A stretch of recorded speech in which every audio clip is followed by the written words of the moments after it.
তো সবাই কি আমার মতো এরকম ঘুম থেকে উঠে ভাবনা চিন্তা আসসালামু করতে বসে? আলাইকুম। সকালে উঠে ভাবছিলাম বসে বসে কী রান্না করব। তো আসলে এই রান্নাটা আমি কালকে রাতে করেছিলাম, বুয়া ভাত। খুবই ভালো লাগে খেতে, আর সাথে ছিল ভর্তা। তো ভর্তাটা খুবই মজার ছিল, ধনিয়া পাতা ভর্তা।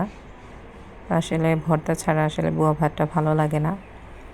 আর এইখানে আলু ভাজি করেছি সকালের জন্য, আলু ভাজি আর রুটি সকালের নাস্তায় ছিল। আর এই তো পাশাপাশি পুঁই শাক কেটে নিয়েছি, যেহেতু তরকারির মধ্যে একটু দিব আর রান্না করব। তো এই তো তরকারিটা রান্না করে ফেলেছি। এখানে বোয়াল মাছ রান্না করেছি, তার সাথে হালকা করে অল্প একটু পুঁই শাক দিয়েছি, সাথে অল্প পটল দিয়েছি। তরকারিটা খুবই মজার হয়েছিল। আর এইখানে একটু সেমাই রান্না করেছি বিকেলের নাস্তায়। তো সেমাইটা খুবই ভালো লেগেছে, এই সেমাইটা আসলে আমার ভালো লাগে। তো